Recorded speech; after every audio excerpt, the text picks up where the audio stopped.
하나님의 말씀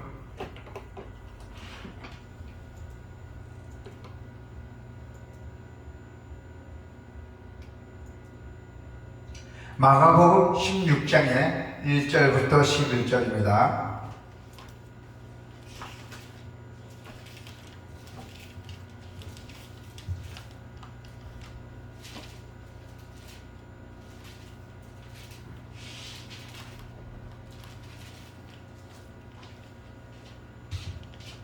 마가복음 16장의 1절부터 11절이요.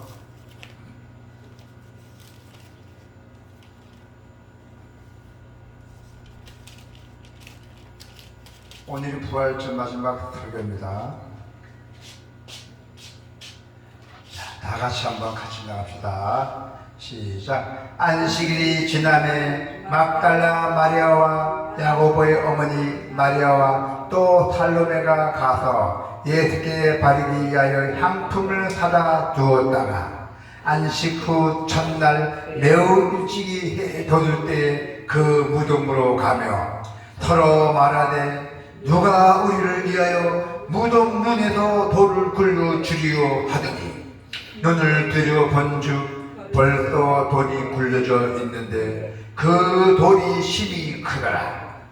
무덤에 들어가서 흰 옷을 입은 한 청년이 우편에 앉는 것을 보고 놀라네. 청년이 이르되 놀라지 말라. 너희가 십자가에 못 박히신 나사렛 예수를 찾는구나. 그가 살아나셨고 여기 계시지 아니하니라. 보라, 그를 두었던 곳이니라. 가서 그의 제자들과 베드로에게 이르기를 예수께서 너희보다 먼저 갈리로 가시나니 전에 너희에게 말씀하신 대로 너희가 거기서 배우리라 하라 하는지라.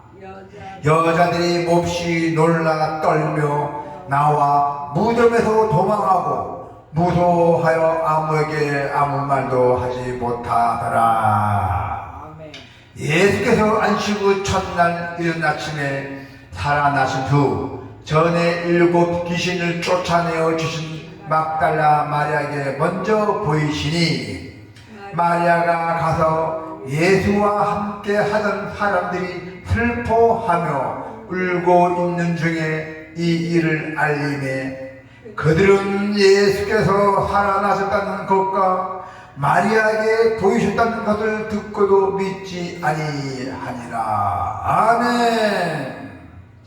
이제 부활절 마지막 하나님의 말씀입니다. 불신과 침묵을 깨뜨리는 확실한 부활입니다.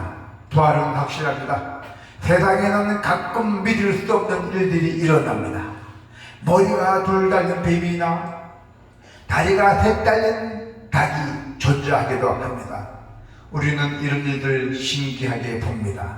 그러나 정말 놀라운 것은 죽은 사람이 다시 살아났다는 부활의 소식입니다. 이 얼마나 놀라운 일입니까? 아니, 죽은 사람이 다시 살아났다는 이 부활의 소식이 놀랄 수밖에 없잖아요. 믿기지 않잖아요. 그래서 사람의 부활의 현장을 맞닥뜨리게 되면은 어떤 반응을 볼지도 모릅니다. 여기서 막달라 마리아의 제자들은 어떤지 오늘 하나님의 말씀을 살펴봅시다.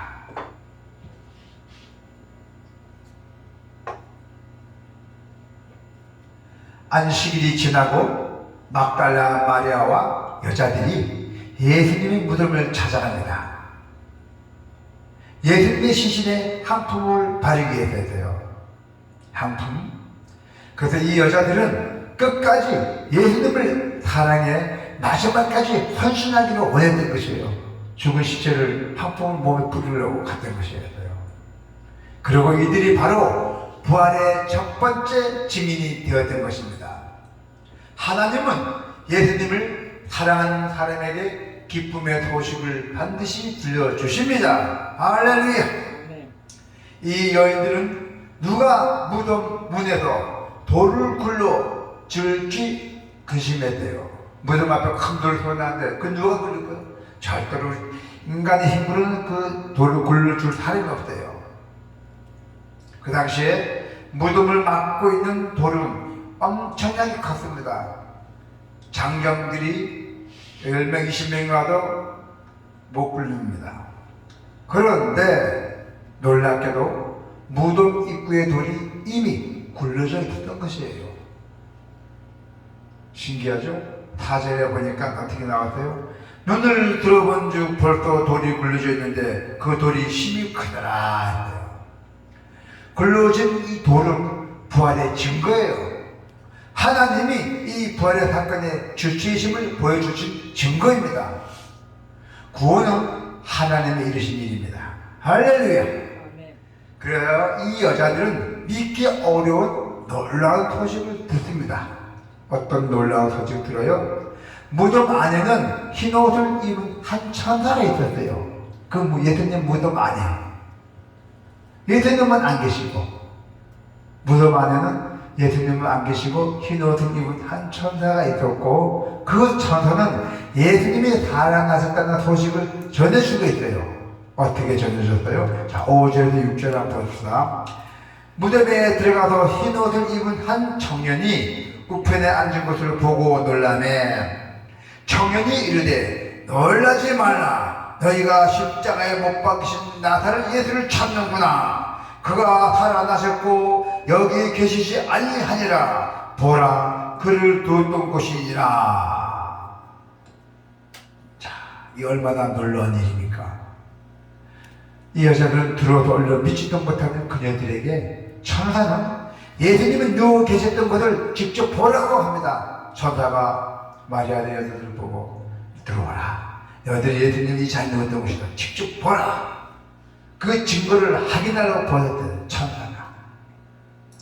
그래서 예수님의 부활은 아주 매우 놀라운 소식이었대요.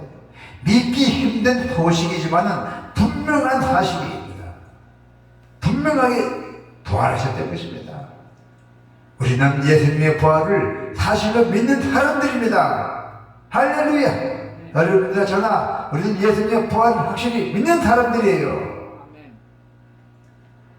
천사는 여자들에게 부활의 소식을 전하려는 사명을 줬어요. 막달라 마리아 여자들이 왔잖아요. 그래서 천사가 뭐랬어요? 너희들이 예수의 부활 소식을 전하라고 사명을 주셨던 것입니다. 온 세상에 퍼뜨리라고. 그것도 아주 구체적으로 예수님의 제자들을 갈릴리에서 만나 주실 거라고 전하려 했대요. 이 제자들 갈릴리를 다 만나라. 갈릴리로 오라 했어요. 7절에 보니까 가서 그의 제자들과 베드로에게 이르기를 예수께서 너희보다 먼저 갈릴리로 가시나니 전에 너에게 말씀하신 대로 너희가 거기서 배우리라 한지라. 갈릴리로 오라는 얘기입니다. 그러나 여자들은 너무 놀랐고 무서워서 아무 말도 하지 못했대요. 얼벙벙해갖고 머리에 혼돈이 온 거죠. 예. 엄청나게 혼돈이 왔어요. 어떻게요? 여자들이 몹시 놀라 떨며 나와 무덤에서 도망하고 무서워하여 아무에게도 말도 못하고 버버버 떨고 있더라 했잖아요. 우리의 모습이 이와 같아서는 안 된다는 것입니다. 우리는 입을 열어 그 깊은 소식, 부활의 소식을 알려야 할 부활의 증인들이어야 했대요. 그래서 예수님은 막달라 마리아에게 보이셨고 마리아는 슬퍼하는 제자들을 찾아가 부활의 소식을 전하게 되죠. 어떻게 전해줬어요? 9절에 10절에 보니까 예수께서 안식 후 첫날 이른 아침에 살아나신 후 전에 7 귀신을 쫓아내어 주신 막달라 마리아에게 먼저 보이고 마리아가 가서 예수와 함께 하던 사람들이 슬퍼하며 울고 있는 중에 이 일을 알렸다는 것이에요. 예수가 죽어서 이 제자들이 슬퍼하고 있는데 막달라 마리아가 제자들을 찾아가서 예수님이 살아계셨다, 부활하셨다고 전했던 것입니다. 천사의 명령을 듣고도 아무 말 못했던 그녀가 이제는 내가 담대히 복음을 전한다 하고 그 용기를 갖고 복음을 전했던 것입니다. 절망에 빠져있던 이가 예수님을 만난 후 기쁨과 용기를 회복됐다는 것입니다. 할렐루야. 부활하신 주님을 만나면 우리도 담대히 복음을 전할 수가 있습니다. 안타깝게도 예수님의 제자들은 부활 소식을 믿지 않았어요. 예수님의 살아나심도 마리아에게 보이심도 믿지 않았다는 것이에요. 어떻게 해요? 자, 그들은 예수께서 살아나셨다는 것과 마리아에게 보이셨다는 것을 듣고도 믿지 아니하더라. 제자들이 믿지 않았어요. 그래서 이미 예수님이 살아계실 적에 고난과 부활에 대해서 3번은 가르침을 받았지만은 그럼에도 깨닫지 못했대요, 제자들이.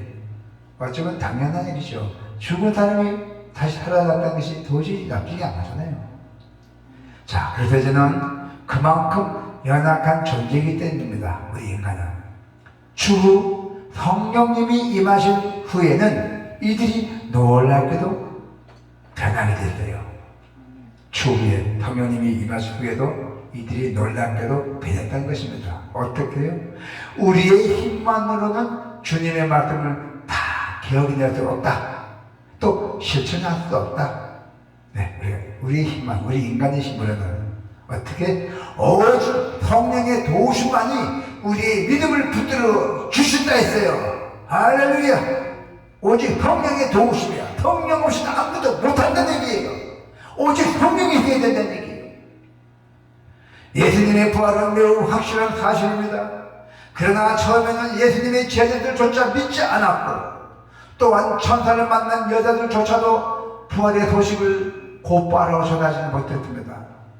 그럼에도 예수님의 부활은 확실하게 그들은 후에 예수님의 증인이 되었던 것이에요. 우리의 소극적이고 연약한 믿음이 확실한 부활의 능력으로 인해서 적극적이고 담대하게 변화되기를 축원합니다. 아멘.